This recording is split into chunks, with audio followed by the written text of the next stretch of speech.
Bismillahirrahmanirrahim. Assalamualaikum warahmatullahi wabarakatuh. Kembali lagi ke channel Edupedia Dodit. Pada kesempatan kali ini kembali lagi dengan saya Dodi Setiawan Santoso selaku guru pengampu mapel bahasa Indonesia. Pada kesempatan kali ini kita akan belajar dan saling berbagi ilmu mengenai teks laporan percobaan.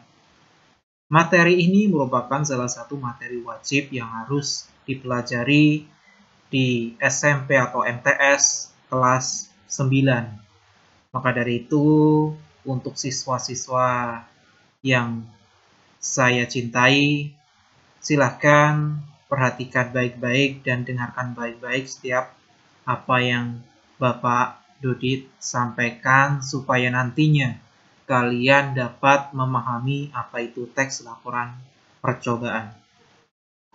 Langsung saja ke pembahasan mengenai pengertiannya. Pengertian teks laporan percobaan. Laporan percobaan adalah teks yang menyajikan informasi mengenai hasil percobaan atau uji coba yang diperoleh melalui percobaan dan analisis yang sistematis dengan apa adanya. Laporan percobaan ini bisa disebut dengan teks majemuk yang melibatkan beberapa jenis teks di dalamnya, yaitu teks deskripsi dan teks eksplanasi. Maksudnya teks deskripsi ini mendeskripsikan sesuatu, sedangkan eksplanasi ini menjelaskan mengenai sebab akibat terjadinya suatu peristiwa. Jadi, laporan percobaan ini tidak jauh dari menjabarkan sesuatu dan juga mencari tahu sebab dan akibatnya. Oke, itu terkait pengertian teks laporan hasil laporan percobaan ya.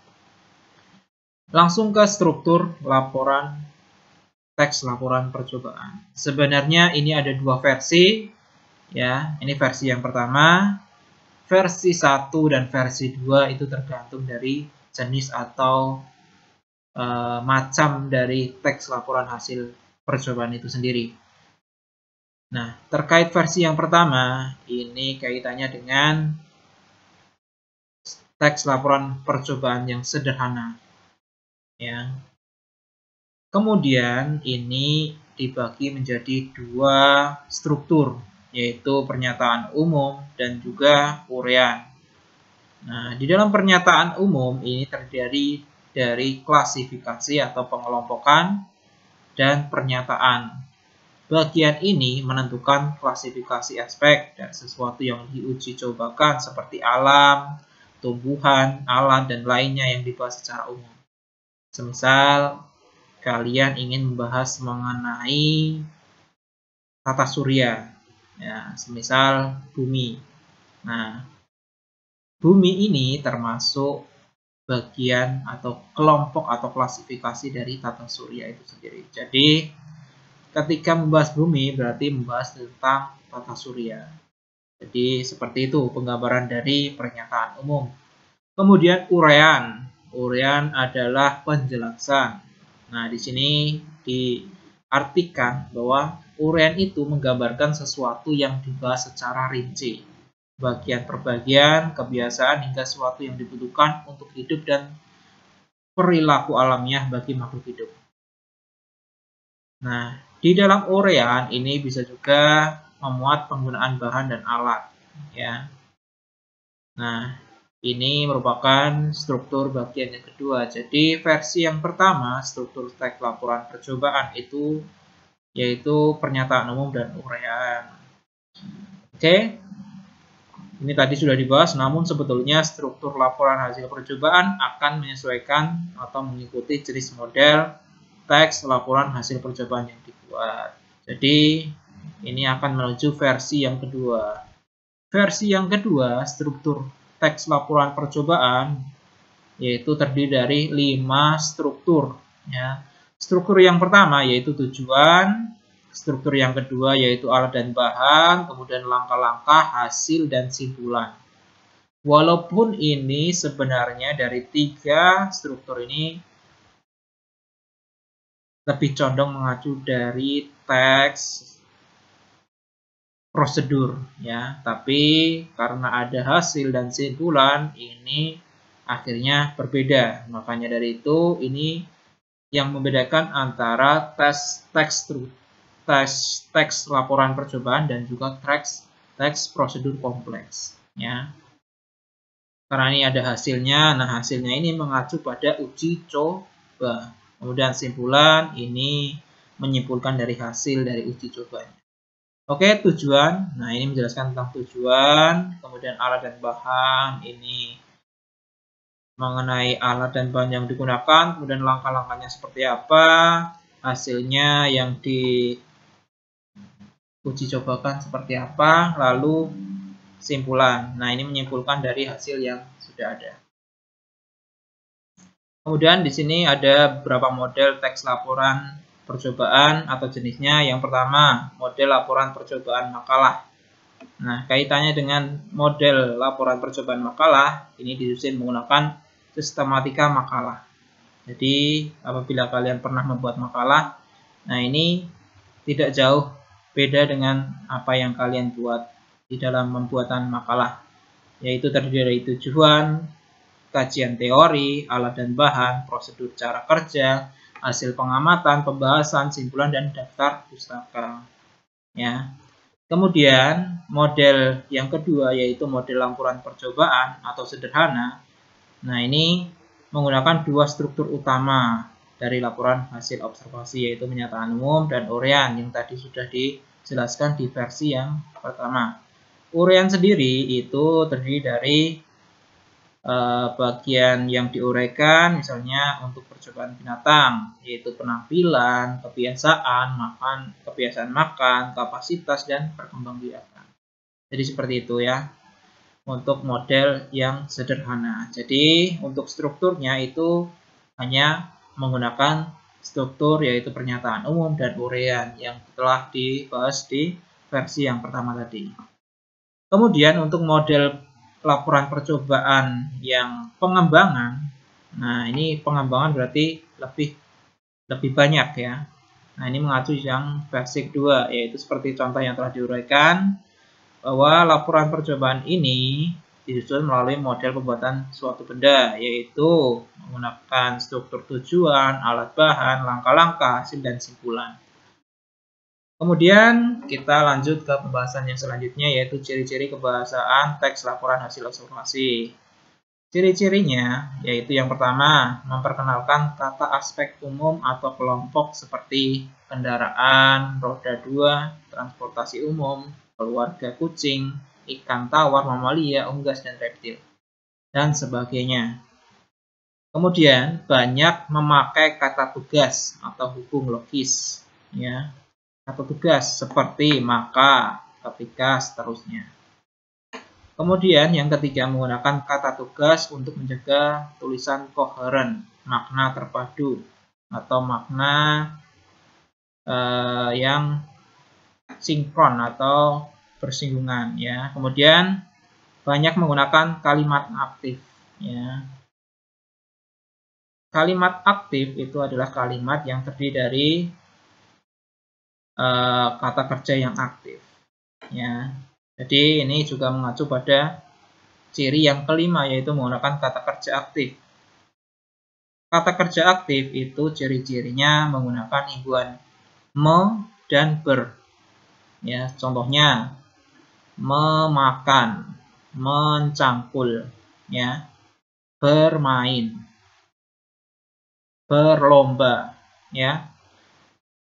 Kemudian untuk ciri yang selanjutnya yaitu terdapat kalimat yang menjabarkan urutan kegiatan. Nah, ini kaitannya dengan langkah-langkah ya yang di versi kedua.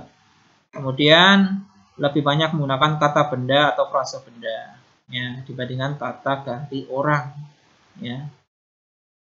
Kemudian beberapa model laporan menggunakan istilah dan beberapa model disertai diagram, peta atau foto. Ya, oke, seperti ini. Semoga paham. Kemudian kaitannya dengan ciri-ciri atau kekhasan atau ciri khas dari teks laporan percobaan itu ada 3. Yang pertama objektif. Ya, objektif itu maksudnya sesuai objek. Artinya informasi yang disampaikan itu berdasarkan hal yang diperoleh melalui percobaan, yaitu apa adanya tadi. Tidak ada yang ditutupi. Semisal hasilnya kurang bagus ya disampaikan kurang bagus. Kalau hasilnya bagus ya disampaikan secara tepat kayak gitu. Nah, ketika tadi yang versi kedua ada langkah-langkah, bahan dan alat. Nah, ketika penyampaian hasil itu hasil dari prosedur yang ada itu disampaikan secara apa adanya. Kemudian yang kedua yaitu fakta. Fakta itu benar-benar terjadi. Artinya tidak berdasarkan dengan dugaan atau dugaan yang belum terbukti. Misalnya laporan percobaan tidak akan mengatakan bahwa kandungan vitamin C di dalam buah jeruk sangat tinggi, tapi akan menyebutkan kandungan vitamin C dalam buah jeruk berukuran 60 gram, jadi lebih spesifik.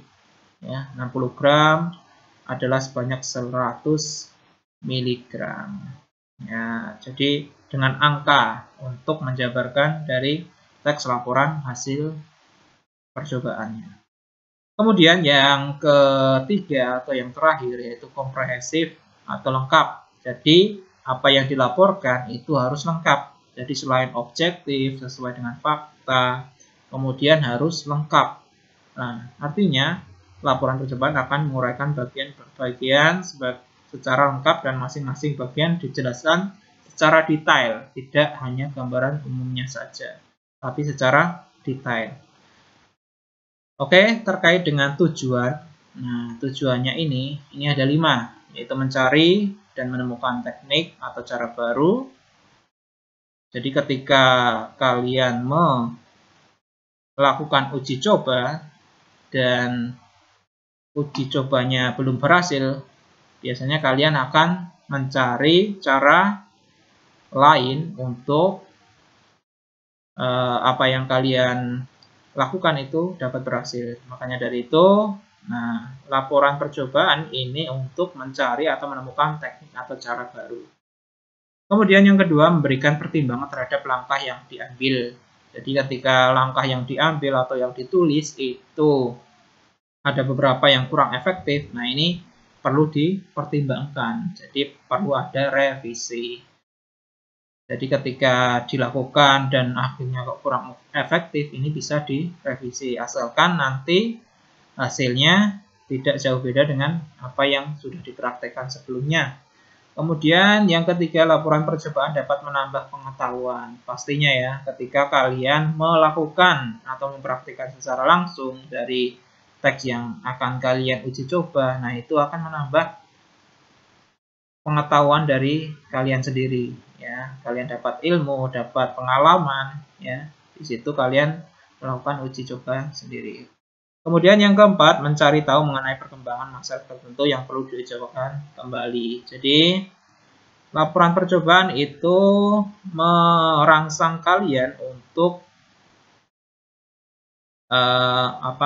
mencari tahu dari yang sudah ada itu diuji cobakan lagi. Jadi sesuatu yang dipraktekkan itu akan terus ada dan akan terus dievaluasi sehingga apa yang diuji cobakan itu semakin bagus hasilnya dan juga semakin efektif langkahnya. Kemudian yang kelima yaitu mengawasi dan memperbaiki suatu hal dengan lebih efisien dan baik. Nah, dari percobaan itu maka dia lakukanlah evaluasi dengan cara mengawasinya. Kemudian kalau ada yang perlu diperbaiki ya diperbaiki. Oke, itu tadi. Jadi tujuannya mencari, menemukan teknik baru, memberikan pertimbangan dari langkah yang diambil, melaporkan percobaan itu dapat menambah pengetahuan, kemudian mencari tahu dari yang sudah ada diuji cobakan lagi, kemudian mengawasi dan memperbaiki. Oke, terima kasih. telah menonton video ini. Semoga apa yang kalian tonton ini dapat bermanfaat dari diri kalian dan juga untuk masa depan kalian. Terima kasih. Jangan lupa like, comment, share, dan subscribe. Oke, terima kasih. Wassalamualaikum warahmatullahi wabarakatuh.